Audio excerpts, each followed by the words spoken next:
Hey everyone, welcome to the Generation Y Conservative review of the movie The Black Panther, Marvel's newest entry into the Marvel franchise of the extended universe.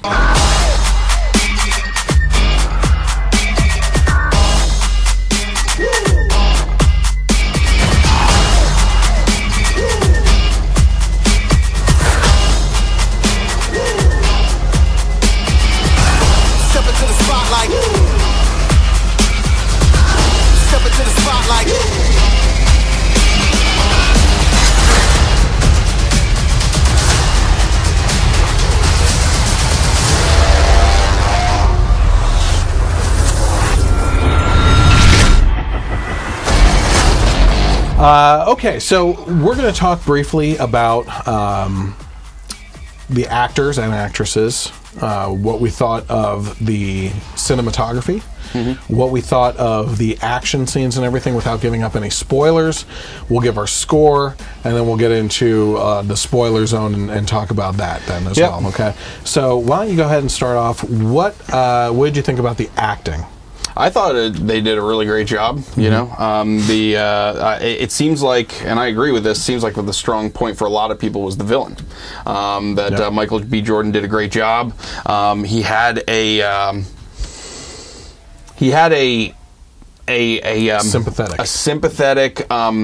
sympathetic cause. Yeah, but with that drove him to villainous means. You know, you know. So he was an heir. Yeah. Yeah, he was. Maybe illegitimate. Spoiler zone.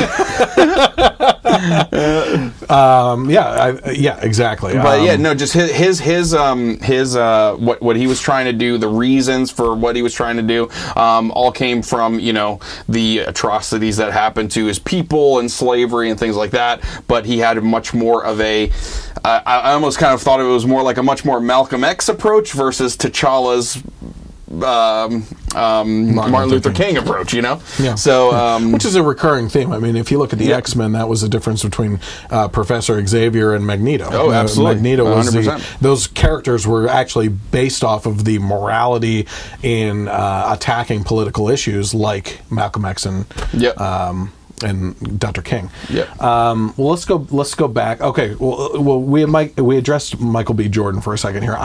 My wife and I have been huge fans of Michael B. Jordan since Friday Night Lights. It was the first time we saw him. He was great in that Fruitvale Station movie. I didn't see that one yet. An actual experience of what actually happened out there. He was great in Creed. Creed's awesome. It was awesome. I'm looking forward to the sequel on that, which is filming this summer. I think so. Yeah. Now, wasn't I know that this is the same director as Creed, but I think Fruitvale Station too. I know that. Yeah. Okay. Yeah. What's his name? Ryan Coogler. Yeah. Yeah. So he directed Creed, and I think Fruitvale Station as well. Another good one that Michael B. Jordan was in was Chronicle. Yeah. Yeah. That was actually a pretty cool movie at that time. Not so good one he was in Fant Four Stick. Yeah. Let's stay away from that one. Okay, so I agree with you. Michael B. Jordan did a fantastic job. Let's jump over to the actual main character, Chadwick Boseman, who played T'Challa or Black Panther and everything. Yeah, Simba. Is that who he's playing? Oh, just the This is basically the Lion King. Oh man, you're gonna get ripped apart. So Chadwick Boseman, what did you think of his acting? I thought he did really well with what he had. You know, my problem wasn't so much his acting. His character was very kind of. It was almost a regression from Civil War to me. I thought so too. You know, like he was like this awesome fighter against the Winter Soldier and all the heroes of it, like with the claws out, totally just into it. Yeah. And now, like he struggled with that other, you know, tribal leader that challenged him the first time.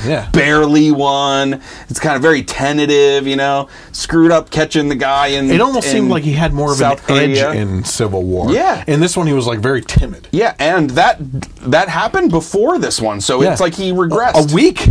Yeah. A week has passed in Civil War. Yeah. I mean, it wasn't that much time, just a week. Yeah, so it was you know, I don't think that's his fault. It was the writing, you know. Yeah. But I thought he did really well. I love him as the character. I think he looks awesome in the suit. I think the suit's really cool. Yeah. And he definitely has a lot of potential to be not just a supporting character in the whole MCU, but really one that can take on a leadership role. Literally. Of especially if we're going to get into the next phase where heroes start kind of dropping off and things like that, you know? Yep. So, before we go on into any other actors, let's stick to the top one. So the other villain of the movie was Andy Serkis, who played Ulysses Claw. Sorry.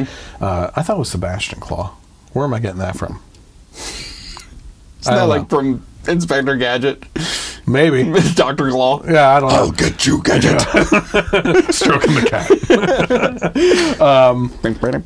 What did you think of Andy's performance? I thought he did. He's great all the time. He was one of the best characters in this movie.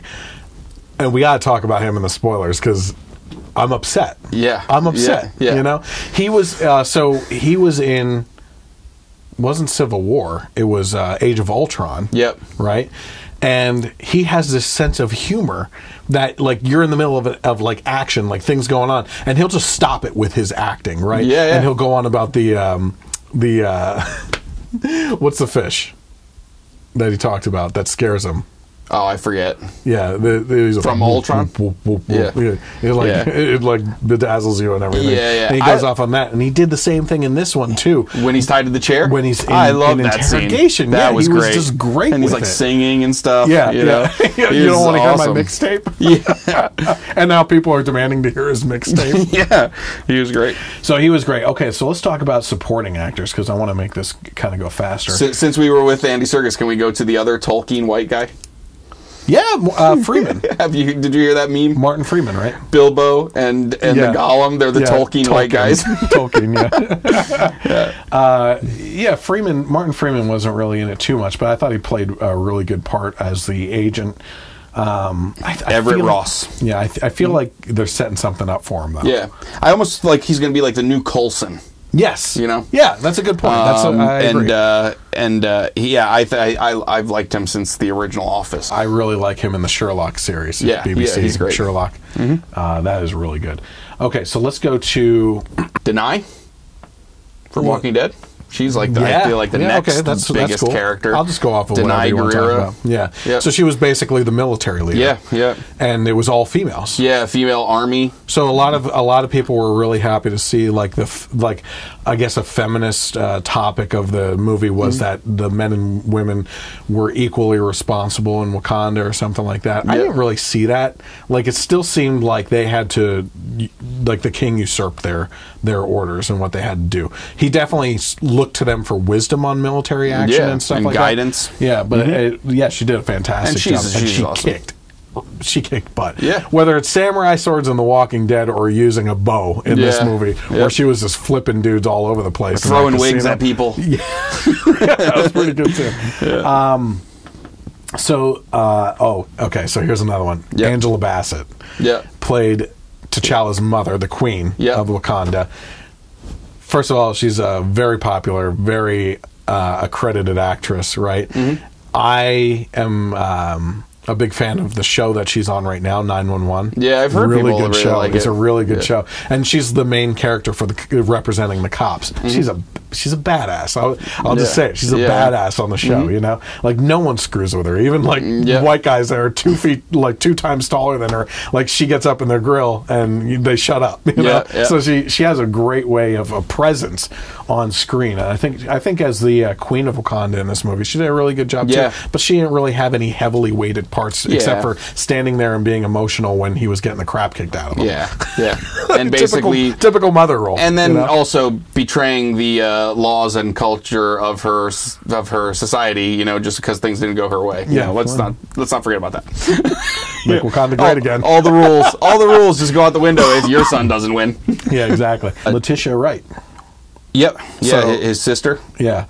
Again, very good looking. Shuri. Yeah, she played Shuri. in the comics, she's apparently one of, if not the smartest person on Earth.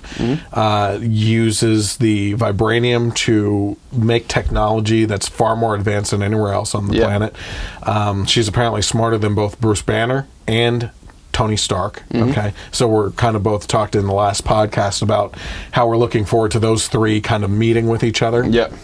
I could see the other ego clashing with Doctor Strange and everything too. That would be interesting. It's too bad Reed Richards isn't in there yet. Yet. Or the Beast. From X-Men. That's around the corner too, I think. Nerd Club. Seriously. But she did a great job. She was funny too. Like she would rip into her brother, the Black Panther T'Challa, and just said some really funny jokes that were digging into him. And they would play off each other in a great kind of brother-sister humor way. You know? So besides the Claw. Dr. Claw. Dr. Claw. The Claw. The villain that was funny. The Claw she is... the Claw. Liar.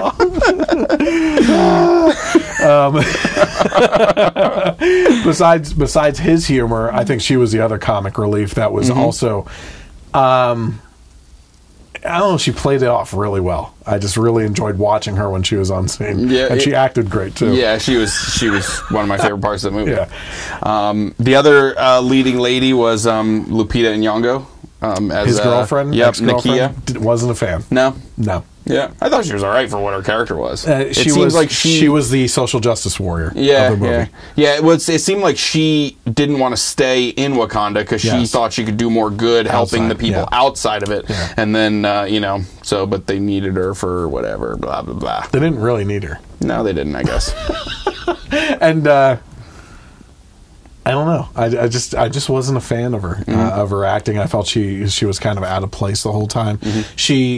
I guess the point of having her in the movie was to bridge that ending, which I felt was a direct dig at this current political climate of saying Wakanda should be open to everyone. And I honestly believe, like you said, or like I said that you were kind of alluding to, they didn't really think out the whole plot premise.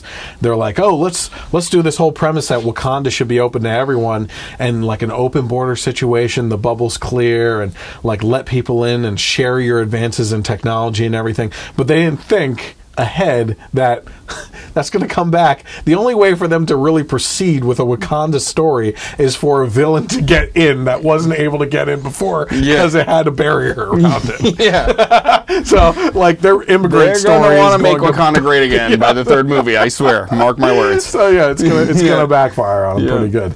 Anyone else of note? I guess M'Baku. And this is a lot of people were talking real quick about. before, and it's not to say keep everything for yourself and don't have a relationship with the outside world. But be careful when you're just saying everything open. We want to build bridges, and I mean, when I hear that, I'm just like, okay, this is a direct thing at Trump because of the wall. We build bridges, not barriers. Blah blah. Blah. Fools. No, I'm sorry. I forget what it was. It was something about. Fools build walls and some others build bridges. Better people build bridges, basically. So it's not saying to be completely isolated. I mean, obviously, we talk about the suits and the technology and everything, but the big thing is the advancements in medicine. I mean, the fact that they are able to heal someone shot in the spine basically in like a day. Completely. Not saying who it is. And all that stuff. I spoiled the hell out of and it's not just it's not just him from the movie, but also. Oh, to him. Okay, then thanks for whatever. We didn't say who it was. But it was Civil War. Bucky goes to Wakanda for medical attention as well, basically to freeze him until they can find a cure for his head issues. The head issues, as far as being able to just be himself again. I think you're right. I don't think that the intention was to bring Bucky there for that specific medical treatment. I think that was a side benefit of being there. I think that they just needed to completely get off the grid. And it was twofold. And he felt he was he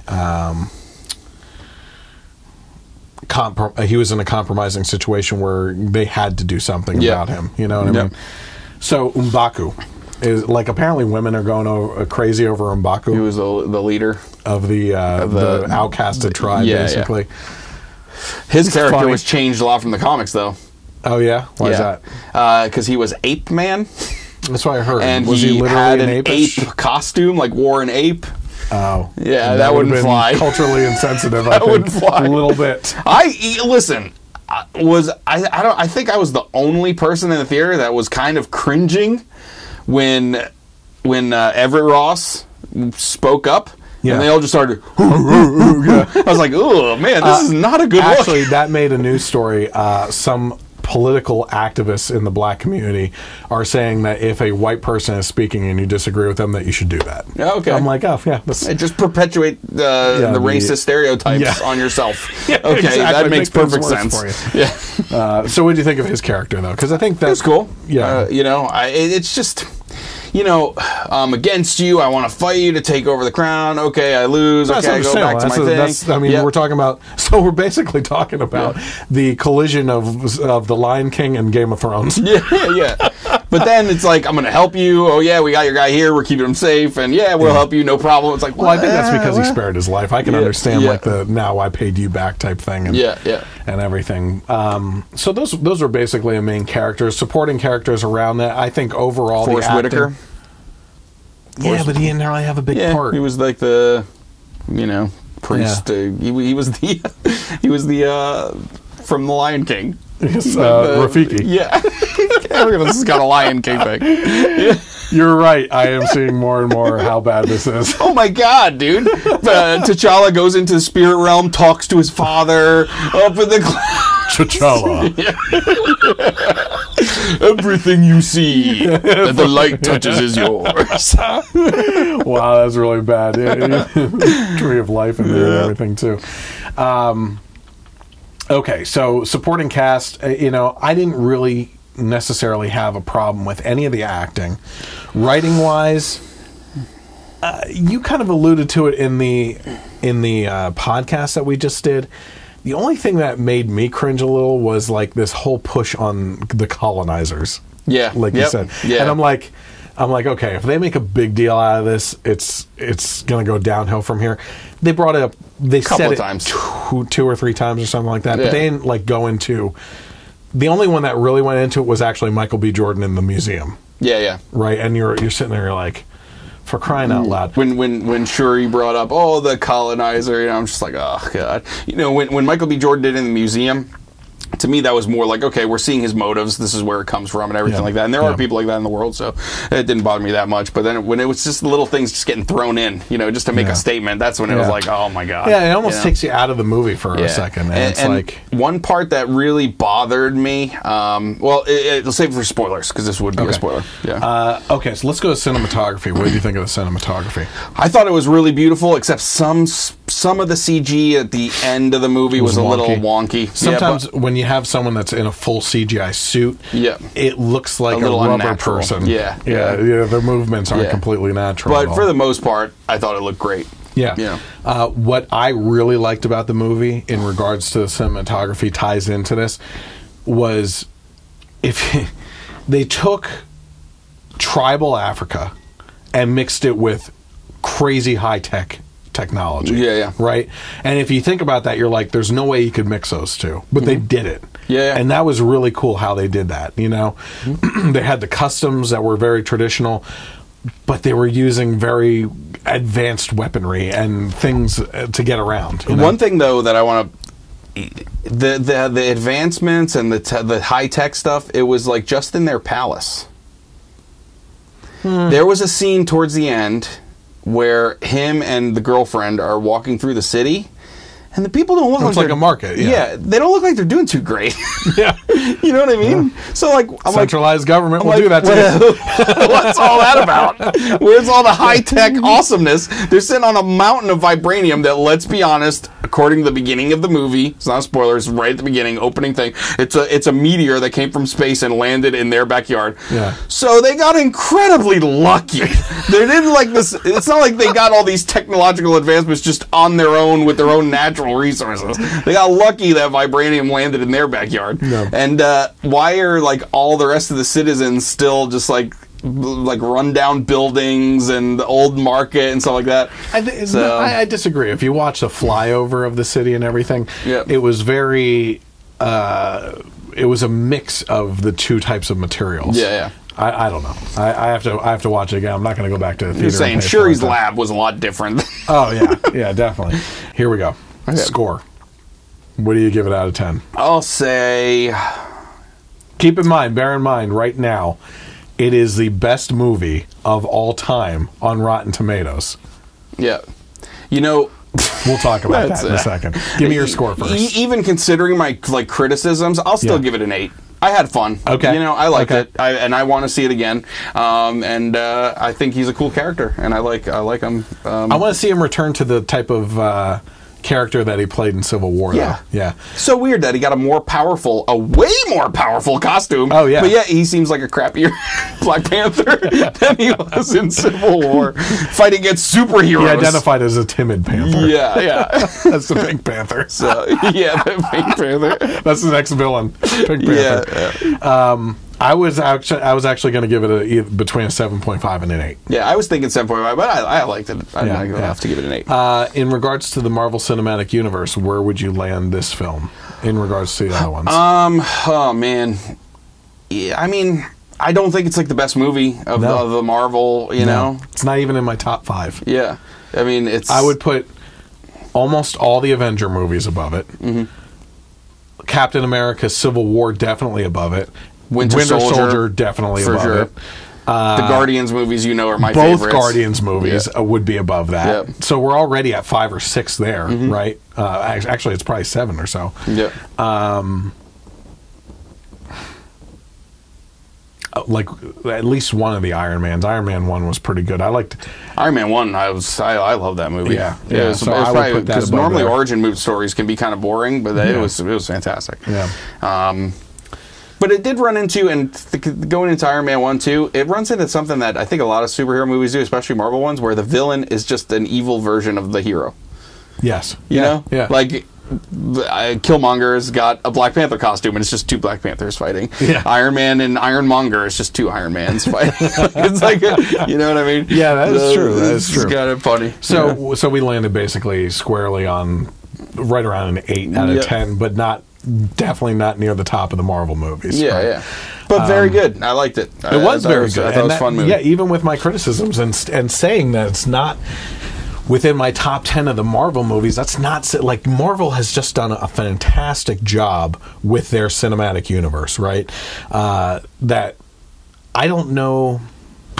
There's people out there that don't like certain Marvel movies. I've enjoyed all of them in a good capacity. You know? Yeah. Like almost all of them rate over a 6 out of 10 for me. You know. Yeah. How would you rate the? Because one thing a lot of people are saying is that Killmonger is the best villain ever. So you wouldn't say he's the best villain? No, I wouldn't. But Michael B. Jordan is a fantastic actor, and he was I would say he was a villain that you can sympathize with more than any other villain in the Marvel Cinematic Universe. Most of them are out for their own greed and everything.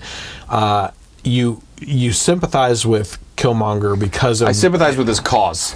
Not his cause, but the fact that how he was left as a child. Yeah. And we'll talk about that in the spoiler thing more. Anything that you have to say about how this is getting such rave reviews and it's the best movie ever, though? I think that it's just considering the fact that it is almost all African American cast, African American director. That it's about an African country that is not being, ruined by colonizers. That people are giving it a lot more credit just aside from what the story is. You know what I mean? So that's kind of what I think is happening. I'll be honest. I don't read I don't read comics, right? When something's coming up like Black Panther and everything, I look at the Wikipedia page. No, not the Wikipedia pages, but I look into the sources. I read like IGN's articles on this is who's going to be in the movie, and these are the things that you should know. And I get caught up on like who they are and what you can basically expect from them. You know? And it's a good primer because like I get that kind of stuff. But like what Matt's talking about here, what Wakanda looked like in the comics, I don't know what it would have looked like. But I thought it was really cool what they brought to the screen. And that's kind of another trap that people like all of us, the three of us, Matt included here, I think fall into, and you don't want to admit it as a person who loves comics and the movies and everything like that, is that you allow the comics to ruin the movies. Yeah, you know what I mean? You expect things to go the way of the comics, and anytime a director deviates off that course, it's like pitchforks and torches come out. Or it's anything that's like based on a book that you read the book. If you're like, you know, people that the changes that were made in The Walking Dead or in Game of Thrones, you know, it's like, you know, not good. So let's go into the spoilers then. What did you really like about the movie?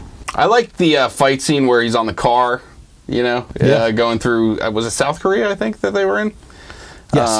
And I thought Seoul. that was a cool I think scene. they were in Seoul. Yeah, that was a really cool scene. I don't know. It was mostly the characters. There's stuff that we kind of covered, you know? The stuff with Shuri. Do you think that the reason why we're not so excited about it is because it happens to fit the mold of an origin story almost? Yeah. And like there's not too much you can do without sacrificing the time of the characters to be set up in that specific place. Because you're talking, in this case, whereas an Iron Man, you're talking about a guy who does all these things. In this case, you're talking about a country. Yeah. You know? Yeah. And to be honest with you, I felt like I wasn't watching T'Challa too much on the screen. Yeah. Like it was all this other stuff going on. You know, he was in there for some fight scenes here and there and trying to be a leadership role and what his relationship with his ex was and everything. Yeah. And I didn't really feel like he was there, you know?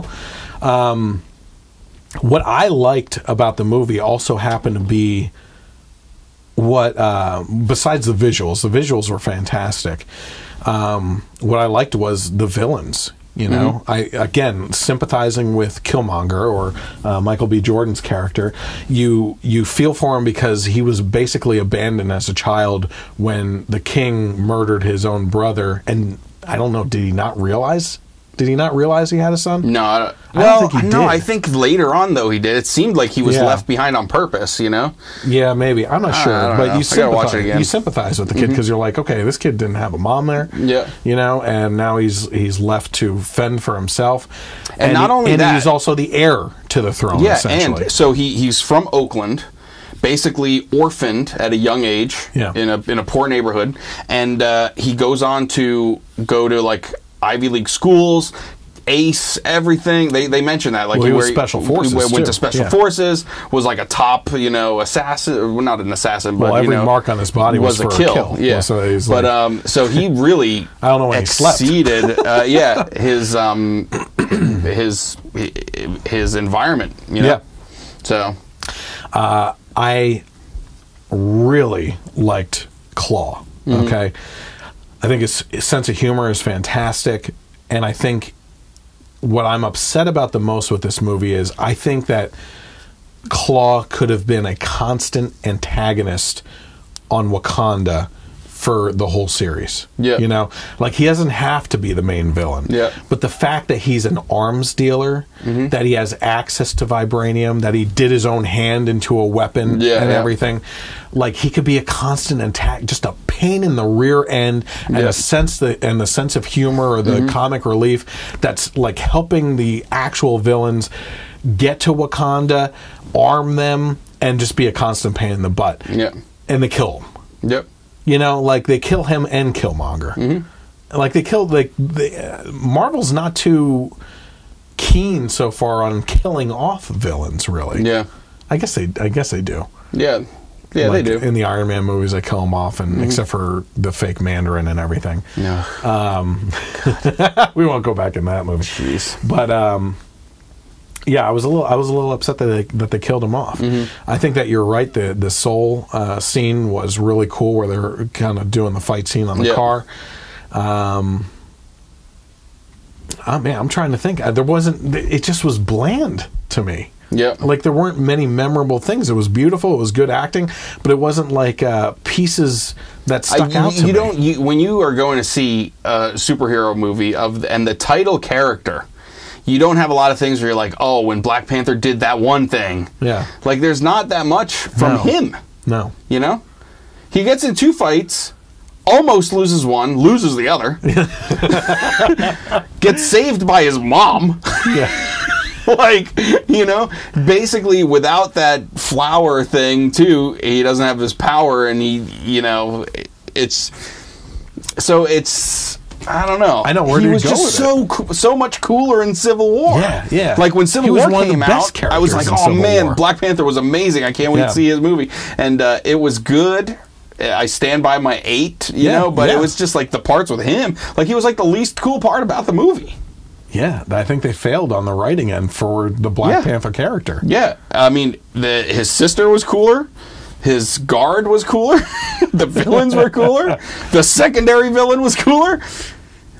Almost even Everett Ross flying that spaceship. That was cool. That was a cool scene. I really enjoyed that. The drone, and then when it like falls apart and he just like falls, you know, and then get out of there. In regards to that scene, even. Well, okay, so in regards to that scene, at first you're like, he's not really in danger, so he's kind of having fun, but that's about it. He's like trying to dodge these ships, but what happens if his ship gets hit? He doesn't get hurt, you know what I mean? But then the ship came in and was firing at him while he's trying to do it. That was an intense scene, you know? He was like a drone pilot. I guess you could say the one cool scene for me was the war between the Wakandans. Yeah. In the final scene while he's doing the piloting stuff. That was kind of cool. Yeah. And the fact that M'Baku and his tribe showed up to help out and everything was cool too. And then he took out a rhino. It was cool, I guess. Yeah. I guess, whatever. Hashtag get over it, whatever. Hashtag get over it. You know, here's what I would say too. Did you see it in 3D? No. You were supposed to go with me that night, but you didn't end up going. I saw it in 3D. I wouldn't recommend it in 3D. Okay. It wasn't worth it to me. I think I was about to curse there, and I'm sorry. I try not to curse. It screwed with my eyes too much. The visuals were so fantastic that you're really trying to look at everything, and then the 3D is just messing with you too. On top of it, it amplifies the bad CG parts, you know. So I would actually recommend going to see it on a regular big screen. Yep. But that being said, recommend to go see it, right? Oh yeah, for sure. Yeah, at least go see it. And yeah, I can't wait to see the Wakandans in the Infinity War. And it seems like that from the trailers they're going to have a big role. Huge. Yeah. You know? Captain America looks like he's going to get this like vibranium gauntlet thing, you know? Yeah. And all the warriors will be there and everything. Yep. So it looks like it'll be cool. Yeah, so go see it. Again, ending this here, he gives it an 8 out of 10. I'm going to bump it up. I'll give it an 8 out of 10 too. I don't believe that it's the top of the line for Marvel movies, but it's still a great movie. Yeah. And I'm just hoping, again, that this is a primer introduction to Black Panther and the Wakanda country, and that we just go from here and take off into just solid writing and everything from here on out. Because let's face it, Black Panther, Spider-Man, Ant-Man and the Wasp, and then I think Guardians of the Galaxy are going to be, and what's her name coming in? Miss Marvel. Miss Marvel, yep. They're going to be leading us into the next phase of the Marvel Cinematic Universe. Yep. So right now up in the air is Iron Man, Captain America, definitely. Thor, yeah, and they just started making good Thor movies finally. I don't think that they're going to be sticking around. Now, we just heard recently that Scarlett Johansson's character is getting her own movie, so she might be sticking around. Always up in the air is Hawkeye. You never know if he's going to be around for a movie or not. So I think we're getting into this next generation. The generation of the current generation's ending for Marvel, and we're going into a new phase. And they keep on saying that there's some cool things coming with the next phase. So I'm really excited about that because DC is letting everyone down with everything. So, so we give it an 8 out of 10. Catch us next time for the next movie review. I'm guessing it's going to be Infinity War. Well, isn't Ant-Man and Wasp coming out before that? You can look that up real quick. But also, I'm really excited about seeing Tomb Raider. I might review that. Oh, July 6th. You're right. Yep. April. Avengers already April? April 27th. Man. Yep. So it's all coming up. I So thought we'll this was catch you soon. next time for the next movie review. In the meantime, if you are interested in following along with the Generation Y Conservative podcast, you can always find me on Facebook, Twitter, and YouTube. Just search for the Generation Y Conservative. And you can also catch the podcast on iTunes, iHeartRadio, and KLRN Internet Radio. And always check back on the YouTube page for movie reviews as well. Have a great night, and God bless America.